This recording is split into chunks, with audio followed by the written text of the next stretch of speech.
Alors, bonjour à tous. Euh, je vois que vous êtes nombreux à nous rejoindre aujourd'hui. Bienvenue à tous. Alors, je me présente. Je suis Magali Jailly. Je suis la responsable des solutions collaboratives chez Harmonie France. Et je serai accompagnée aujourd'hui de Jean Cadeau, qui est notre responsable technique, qui va nous faire une démo de la solution sur le sujet que nous allons aborder aujourd'hui, les solutions collaboratives complexifient-elles vos usages? Comment faire d'Office 365 un vecteur de cohésion? Bonjour Jean. Bonjour Magali, bonjour à tous. Merci pour votre présence. Alors, excusez-moi, on va commencer avec un petit tour d'horizon autour du challenge de l'adoption et d'Office 365. Juste peut-être Magali, avant, Oui, on va vérifier que tout le monde a bien un retour de ton écran. Si c'est pas le cas, n'hésitez pas à utiliser le panneau des questions sur GoToWebinar et on essaiera d'y répondre le plus rapidement possible. Merci. Je te laisse la parole, excuse-moi. merci. Euh, alors, on va regarder un petit peu ce qui se passe du côté d'Office 365 et des solutions qu'on peut mettre à disposition des utilisateurs quand on déploie cette plateforme. Donc Office 365, c'est une combinaison de différents outils qui sont packagés ensemble, mais pas forcément intégrés ensemble. Le slide que vous voyez à l'écran est un slide de Microsoft qui indique quand et comment les gens sont susceptibles d'utiliser les différents composants de la suite Office 365. Par exemple, si je veux communiquer avec quelqu'un en one-to-one, si c'est du document, je vais plutôt utiliser OneDrive pour business ou Skype si j'ai besoin de lui parler. L'email peut également être un outil bidirectionnel. Mais lorsqu'on ouvre un groupe d'utilisateurs ou un département ou qu'on veut pouvoir ouvrir de l'information à toute l'organisation, le choix du canal se diversifie, que ce soit Yammer ou Teams ou SharePoint pour partager du contenu et collaborer autour de ces contenus. Donc c'est vraiment devenu assez difficile pour les utilisateurs de décider quelle application utiliser à quel moment et pour quel usage. C'est des outils avec des interfaces et des comportements qui sont différents. On a le client riche, on a aussi le client web avec une interface qui est différente et une façon de se comporter aussi qui est différente, ou alors les solutions en mobilité et même Outlook qui est l'outil le plus communément utilisé par tous et où les collaborateurs passent le plus clair de leur journée est différent selon que ce soit un client riche ou une interface web. Du coup, entre la multitude d'applications et la multitude d'interfaces, c'est vrai que c'est devenu un petit peu compliqué pour les utilisateurs métiers de réussir à faire sens et à comprendre qu'est-ce qu'ils doivent utiliser à quel moment. Alors, vous devriez voir apparaître sur vos écrans un sondage. Est-ce que c'est le cas, Jean? Oui, tout à fait, ouais. Voilà. Alors, quel service utilisez-vous vous-même sur Office 365, Exchange, SharePoint, Microsoft Teams, d'autres, ou peut-être que vous n'utilisez pas Office 365? On va laisser encore quelques secondes pour permettre à tout le monde de voter.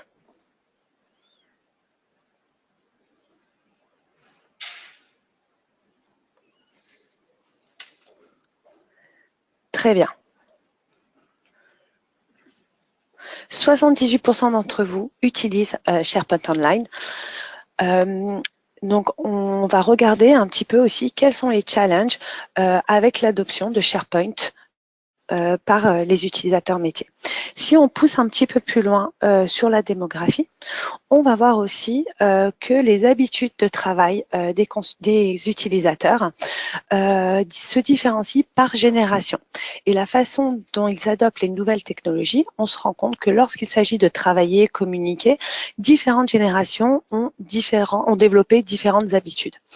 Par exemple, On utilise beaucoup les meetings en one-to-one ou alors les meetings virtuels. Et on bascule de plus en plus vers une façon de travailler plus sociale, plus collaborative, un peu comme on le ferait en dehors du travail.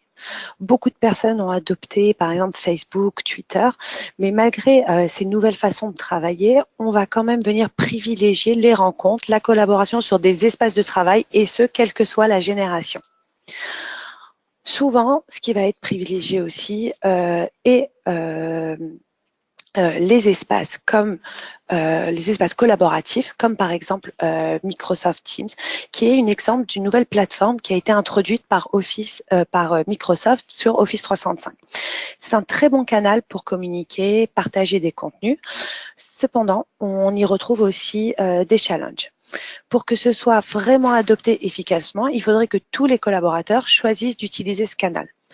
Alors, depuis l'application Teams, vous allez pouvoir communiquer avec les collaborateurs, planifier des réunions, avoir des sessions en ligne, s'abonner à différentes chaînes ou partager des documents. C'est très intéressant pour collaborer, mais également, on se retrouve face à un challenge parce que c'est très difficile à contrôler. Par exemple, plus ou moins tout le monde peut créer une team, ajouter des membres et on peut se retrouver facilement submergé par plusieurs groupes, certains potentiellement avec des noms identiques et ça devient vraiment difficile de les identifier. Du coup, même si l'outil peut vraiment apporter beaucoup, il peut aussi créer de la confusion et les réflexes des collaborateurs, c'est souvent de retourner vers les zones familières comme l'email.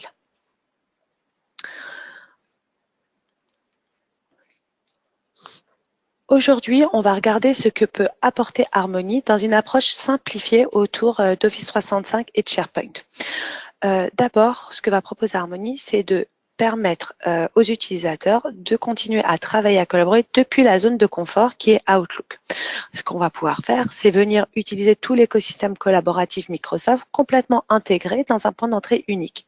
On va pouvoir venir faire du drag and drop de documents vers Office et SharePoint, stocker, classifier les documents, les organiser et surtout de pouvoir venir retrouver du contenu qui a été stocké sur SharePoint facilement et pouvoir le réutiliser. De la même façon, on va intégrer toutes les nouveautés de Microsoft comme Group ou Teams directement depuis Outlook, mais également pouvoir participer à des conversations Skype for Business ou Yammer en contexte pour permettre aux collaborateurs d'utiliser et de pouvoir optimiser toutes les solutions Microsoft depuis un point d'entrée unique et ce, en évitant toute la confusion qui est souvent créée autour de toutes ces applications et de ces interfaces différentes. On va maintenant passer à la démo pour vous montrer de quoi ça a l'air. Je vais laisser Jean reprendre la main. Ok, merci Magali. Alors juste le temps que je bascule sur mon écran. Si vous avez des questions, n'hésitez pas à les poser dans la partie questions, et puis on y répondra à la fin du webinaire. Donc normalement, vous devez avoir un retour de mon écran à présent. Magali, tu confirmes? Oui, tout à fait. On voit mon Outlook. Ok. Très bien. Donc avant de vous présenter Harmony, donc là on est sur une fenêtre Outlook. Harmony est sur la partie droite de mon Outlook. Mais avant de vous présenter plus en détail Harmony, je vais vous montrer le site Office 365 avec lequel je vais travailler pendant la démonstration. Donc voici le site. Donc c'est un site de démonstration qui n'a pas été personnalisé en termes de charte graphique. On retrouve pas mal de sous-sites ici, pas mal de bibliothèques et de listes. Donc si je vais sur le sous-site Project and Meetings, je vais retrouver un ensemble de sous-sites supplémentaires, dont le sous-site Relocation Project. Et donc, c'est l'espace de travail SharePoint avec lequel je vais travailler pendant la démonstration. Ici, j'ai plusieurs bibliothèques de documents, la bibliothèque Advanced, la bibliothèque Project Documents. Et dans la bibliothèque Project Documents, j'ai mes documents de travail que nous allons utiliser. Donc voilà la bibliothèque avec quelques vues paramétrées au niveau de SharePoint. Donc je rebascule côté Outlook. Comme vous l'a expliqué Magali, Harmony, ça va permettre en fait de rajouter des fonctionnalités SharePoint à l'intérieur d'Outlook. Et la première des missions d'Harmony, ça va être de vous aider à peupler votre SharePoint. Et donc quand est-ce qu'on peuple SharePoint? Notamment quand on reçoit des emails avec des pièces jointes. Donc là c'est bien le cas. J'ai reçu un email avec quelques documents. Sur la droite, je retrouve Harmony qui est représenté ici, et j'ai sur la page d'accueil d'Harmony la possibilité de naviguer entre différents espaces de travail. Je retrouve mes teams Office 365 ou mes groupes Office 365. Je retrouve mon espace OneDrive. Je retrouve les bibliothèques, enfin les sites, mes sites favoris. Et puis là, je retrouve mes portails avec lesquels je travaille. Donc si je vais sur mon portail de démonstration, Ravenwood, je retrouve la liste des sous-sites qu'on apercevait tout à l'heure avec les bibliothèques et les listes, dont le sous-site Project and Meetings, et dont le sous-site Relocation Project avec mes différentes bibliothèques de documents et ma bibliothèque de documents Project Documents. Ici, j'ai la possibilité si j'agrandis un petit peu la fenêtre, j'ai la possibilité de jouer avec les différentes vues qui sont proposées dans SharePoint, et puis je retrouve les différents documents. Donc moi j'ai reçu un document, et ce document, en fait, je voudrais l'enregistrer dans SharePoint. Donc pour faire ça, j'ai juste un glisser-déposer du document à faire dans Harmony. Donc Harmony télécharge le document, puis si la bibliothèque a été configurée de cette façon-là, me propose de remplir les métadonnées du document. Donc là, j'ai l'ensemble des métadonnées qui apparaissent. Je peux me concentrer juste sur les métadonnées qui sont obligatoires. Je peux changer mon content type si il y a plusieurs content type de disponibles.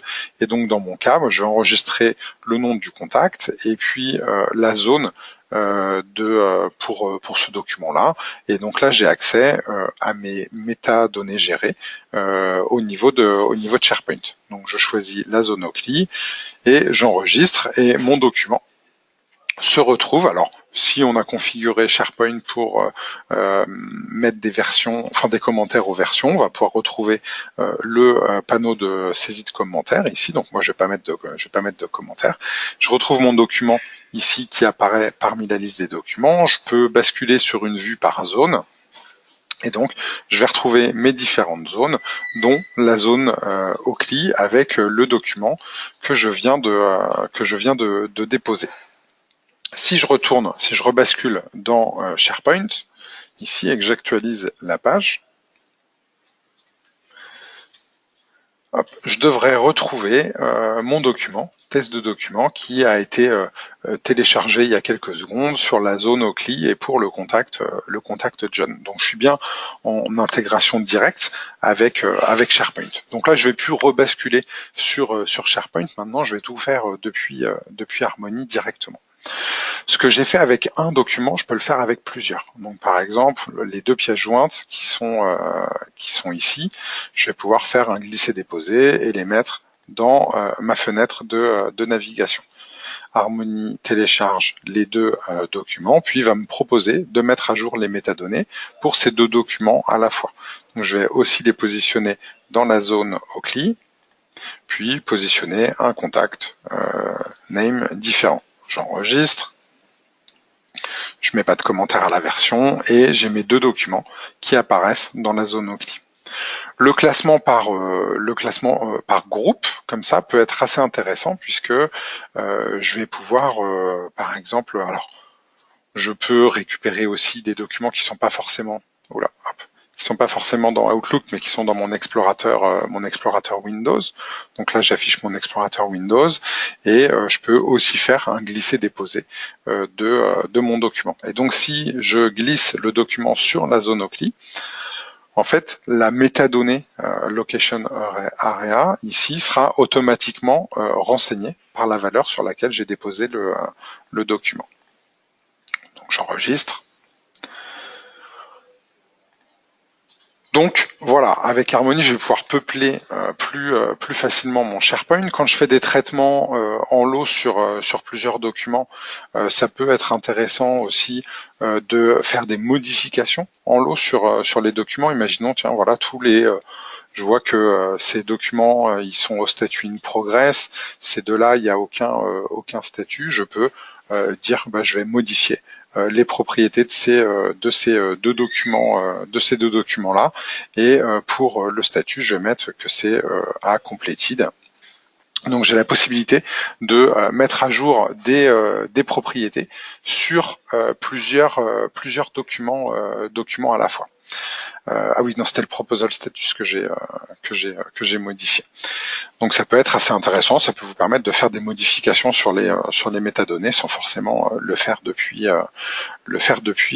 SharePoint. Ce qui est aussi très intéressant avec Harmony, c'est qu'on va considérer l'email comme un document à part entière. Ça peut être intéressant d'avoir un email, par exemple ici un devis signé. Donc j'ai le devis qui est signé, qui est une pièce importante, mais finalement qui n'est pas une pièce légale, et le contenu du message qui pourrait être important. Donc j'ai envie de sauvegarder le tout, pas forcément sauvegarder que le devis.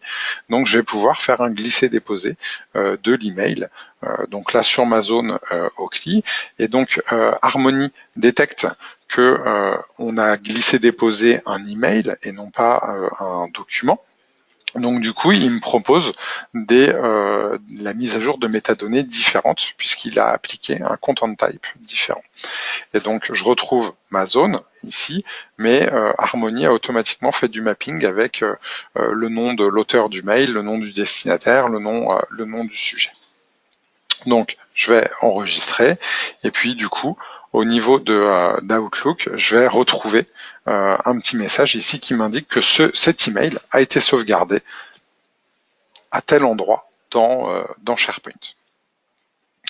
Donc une fois que j'ai manipulé, que j'ai rajouté du contenu à SharePoint via Harmony, ce qui peut être intéressant, et c'est la deuxième mission d'Harmony, ça va être de manipuler ce contenu lorsque j'envoie un email à quelqu'un. Donc quand j'envoie un nouvel email, je retrouve sur la partie droite de ma fenêtre Outlook mon bandeau Harmony, que je vais pouvoir retourner sur mon espace de démo ici,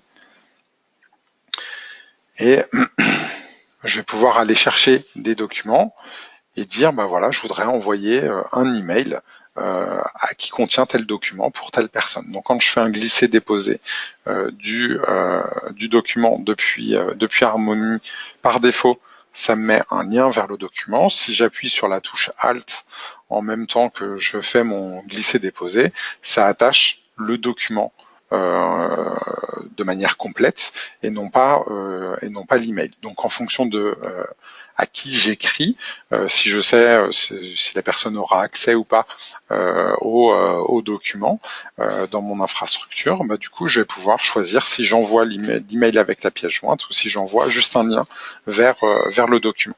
Si vous ne savez pas ce genre de choses, au moment où on envoie le mail, donc là je vais envoyer le mail à Magali. Au moment où j'envoie le mail, bon, il peut y avoir une première fenêtre, qu'une fenêtre optionnelle d'Harmony qui permet de dire, bah là, je détecte que vous êtes en train d'envoyer un email avec des pièces jointes. Est-ce que vous voulez que automatiquement je stocke la pièce jointe quelque part dans SharePoint, dans mes espaces documentaires Harmony, ou et même l'email en question. Dans ce cas-là, je peux remplacer les documents par des liens. Donc là, je peux faire oui si je le souhaite. Donc moi, là, je vais pas le faire. Et l'étape d'après, au moment où Harmony essaye d'envoyer, où on va envoyer le mail, Harmony va vérifier que la personne à qui on envoie le mail va avoir les droits pour consulter les documents qui sont en pièce jointe. Et donc là, elle me dit que Magali ne devrait pas avoir accès au document qui est attaché en pièce jointe. Donc c'est un warning, et ça va me permettre de prendre mes dispositions pour que Magali puisse voir le mail quand même. enfin en tout cas les pièces jointes. Donc là, on était dans un contexte très SharePoint et on va pouvoir aussi mixer, hein, puisque tout ce que j'ai fait dans SharePoint, je vais pouvoir le faire aussi avec mon OneDrive, pardon, et ma team, mes teams. Donc là, j'ai un espace OneDrive. Donc je retrouve mon espace OneDrive perso ici, donc dans mon répertoire doc démo. Je dois avoir un document quelque part sur mon poste. Ici, voilà, j'ai un document que je vais mettre directement dans mon OneDrive. Donc c'est un document qui était sur mon poste de travail, donc je l'enregistre dans mon OneDrive, donc il apparaît dans mon OneDrive ici. Je peux l'ouvrir si je le souhaite depuis Harmony pour faire des modifications, donc mes modifications sur OneDrive. Voilà, et une fois que mes modifications elles sont faites, que j'ai fini de travailler sur mon document, je vais le partager avec une équipe. Donc je peux le copier, je peux copier le document, puis je vais retourner, je vais voir la liste de mes équipes ici, et dans mon équipe qui s'appelle Avant-Vente, j'ai un channel qui s'appelle Démo Harmony, et je vais pouvoir coller mon document. Donc je colle le document sur lequel j'ai travaillé dans ma team, et maintenant tous les utilisateurs qui ont accès à Microsoft Teams vont pouvoir accéder à ce document-là. Donc si je consulte ma team ici et que j'actualise, je vois le document qu'on vient de rajouter qui est disponible. Je vais pouvoir l'éditer si je le souhaite dans Teams directement. Donc là, on peut imaginer que n'importe quelle personne ayant accès à la team peut faire des modifications. Donc voici mes modifs dans Teams. Elles sont en cours d'enregistrement. Puis je peux démarrer une conversation avec mon équipe autour du document. Donc voilà. Que pensez-vous de cette version doc? Voilà, si je ferme tout ça, je retrouve ma conversation au niveau de mon channel, le lien vers le document qu'on a modifié. Alors j'imagine que il y a pas mal de personnes qui viennent, qui vont répondre, ok pour moi, qui vont dire moi j'ai fait quelques modifications, etc., etc. Donc on travaille de manière collaborative sur le document, et une fois que le document est validé côté Teams, je vais pouvoir, si je le souhaite, l'envoyer, enfin l'utiliser pour le déposer quelque part dans SharePoint. Donc je vais revenir sur ma bibliothèque de travail.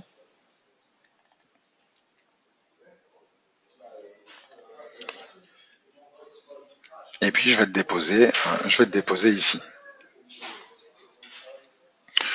J'ai des métadonnées à renseigner, toujours. Je les enregistre,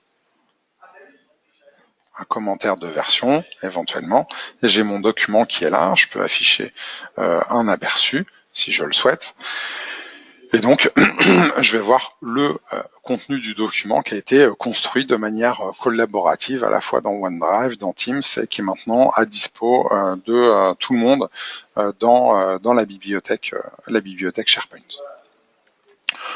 Donc voilà comment en fait Harmony va me faciliter la collaboration entre mes différents utilisateurs en partant du principe en fait que Outlook est l'outil que mes utilisateurs dont mes utilisateurs se servent en permanence. En général, c'est le cas, hein, c'est le premier outil que tout le monde lance le matin en arrivant au travail, puis ferme le soir juste avant de partir. Donc ça va me permettre de retrouver tous mes espaces documentaires depuis un unique outil. Et bien évidemment, je vais pouvoir enregistrer des espaces de travail dans mes favoris pour pouvoir revenir dessus plus rapidement. J'ai aussi un onglet en fait mise à jour ici avec une petite pastille rouge pour me dire qu'il y a des mises à jour qui ont été faites sur les sites que je suis. Donc je vois les dernières modifications qui ont été faites sur les bibliothèques que je suis. Donc c'est l'équivalent des abonnements aux bibliothèques dans SharePoint, mais c'est un petit peu moins intrusif. Plutôt que de vous envoyer un email, ça met à jour un onglet avec une liste de toutes les modifications qui ont été faites. Dernier point intéressant, Harmony dispose d'une application mobile qui va être disponible sur tous les terminaux iOS, Android, Windows, et qui va permettre en fait de retrouver tout son espace de travail Harmony en mobilité et de pouvoir enregistrer des pièces jointes depuis son terminal mobile quelque part dans SharePoint en passant par l'appli Harmony, par les favoris Harmony ou l'enregistrer dans OneDrive ou dans Teams, et peu importe le client mail qui est utilisé. Donc merci Jean. Voilà ce que je voulais vous montrer. Nous allons répondre à quelques questions. Alors, nous avons une personne qui nous demande qu'est-ce que les métadonnées. Est-ce que peut-être tu veux expliquer rapidement ce que sont les métadonnées? Oui, alors pas de souci. Alors les métadonnées, c'est un concept SharePoint qu'on retrouve pas au niveau de OneDrive ou de Teams et qui permet en fait de classer les documents. Donc si je reviens sur ma bibliothèque Project Document, ici les métadonnées, ça correspond à chacune des colonnes qu'on peut retrouver ici. Donc classiquement, quand on est dans un système de fichiers Windows, on va avoir des métadonnées sur la date à laquelle le document a été créé, a été enregistré, qui l'a mis à jour, le nom du document. Donc on a ces quelques propriétés là. Et en fait, l'intérêt dans SharePoint des métadonnées, c'est que on va pouvoir créer autant de métadonnées qu'on souhaite, et ça va pouvoir être des choses un petit peu métier. On va pouvoir mettre un statut, une zone, qu'est-ce qu'il y a d'autre ici, le nom d'un contact, des choses comme ça. Donc on peut vraiment mettre tout ce qu'on veut ici. Et du coup, après, on va pouvoir faire des tris, des recherches, des classements par rapport aux métadonnées. Et donc c'est un concept SharePoint qui est utilisé et accessible depuis Harmony. C'est ce qu'on appelle aussi les propriétés ici. Et donc si j'affiche les propriétés de mon document, je les retrouve ici pour ce document-là. Alors, nous avons une deuxième question. Comment se passe le déploiement d'Harmony? Alors, bonne question. Le déploiement, donc Harmony, c'est un client, c'est un add-in qui vient se connecter en fait à votre Outlook. Donc c'est quelque chose à installer sur tous les postes des utilisateurs d'Harmony au sein de votre organisation. C'est un déploiement qui peut se faire comme via des outils de déploiement utilisés dans toutes les organisations, où un administrateur va pouvoir pousser le déploiement d'Harmony sur les postes de certains utilisateurs via ce qu'on appelle les GPO, donc les Global Policies de votre organisation.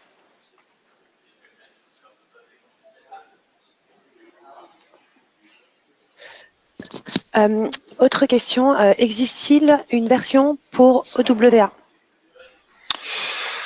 Alors, il existe une version pour OWA. C'est vrai que là, je me suis concentré sur la partie Harmony client riche, pardon, Outlook client riche, mais Harmony peut aussi être installé sur des Outlook en version web. Donc, c'est un déploiement pour le coup qui va se faire par votre administrateur, qui va activer l'application de façon à ce que vous retrouviez les fonctionnalités Harmony même dans votre client léger Outlook. Et c'est aussi via cette application qu'on va adresser tous les utilisateurs de Mac, donc de terminaux desktop Apple, qui pourront, au travers d'Outlook pour Mac, avoir accès aux fonctionnalités Harmony. Ok, nous avons une autre question. Est-ce que Harmony ralentit l'indexation des emails? Alors ça n'a aucun lien en fait. Donc l'indexation des emails c'est quelque chose qui se fait au niveau d'Outlook et de votre serveur Exchange. Harmony en fait se lance quand vous démarrez Outlook, mais ça utilise des ressources différentes. Donc ça n'a pas d'impact sur l'indexation de vos emails. D'accord. J'ai quelqu'un qui me demande, Jean, qu'est-ce que l'onglet K2? Alors, j'ai pas détaillé tous les onglets. C'est vrai qu'au niveau d'Harmony, on a des options ici dans la partie options qui vont nous permettre d'activer certaines fonctionnalités supplémentaires. Par exemple, est-ce que j'active OneDrive? Est-ce que j'active Teams? Est-ce que j'active Yammer dans le cas de mon écran à moi? Et puis il y a est-ce que j'active K2? Et alors K2 c'est un outil supplémentaire que certains de nos clients utilisent et qui permet qu'on voit souvent dans des cas d'utilisation d'Office 365 et qui permet en fait de rajouter des fonctionnalités workflow au-dessus d'Office 365. Et donc l'onglet K2 permet de voir au sein d'Outlook, grâce à Harmony, la liste des tâches K2 que l'utilisateur connecté peut avoir. Et du coup, ça permet d'interagir avec les tâches K2. Là, on est toujours dans une optique de tout centraliser au sein d'Outlook de façon à ce que les utilisateurs n'aient pas à basculer de fenêtre en fenêtre. D'accord. Enfin, quels sont les prérequis techniques nécessaires avant d'installer Harmony? Donc pour installer le Harmony client riche qu'on a vu dans la démonstration, il vous faut un Windows, il vous faut un Outlook. Il n'y a pas de version minimum requise.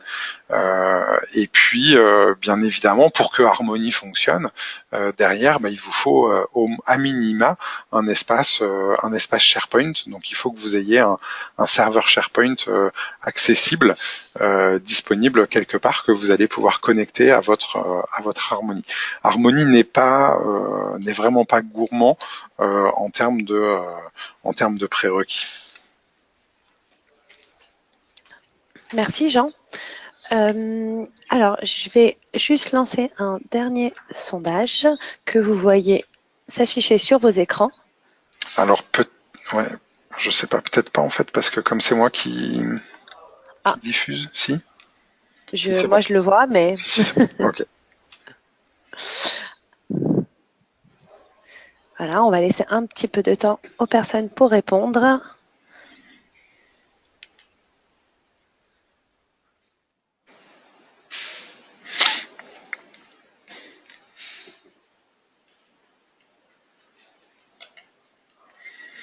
Est-ce que je te redonne la main, Magali? Il te reste des choses à montrer? Non, je pense que c'est tout pour aujourd'hui. Nous allons diffuser l'enregistrement de ce webinaire. Vous pourrez le recevoir ainsi que la présentation. Et si vous avez des questions, évidemment, nous sommes là pour y répondre. Voilà, je vais fermer le sondage. Merci beaucoup à tous de votre présence aujourd'hui. J'espère que ça a été utile et intéressant. Et n'hésitez pas à nous adresser vos questions par email si vous en avez d'autres. Merci Jean. Merci Magali et merci à tous pour votre présence. Au revoir.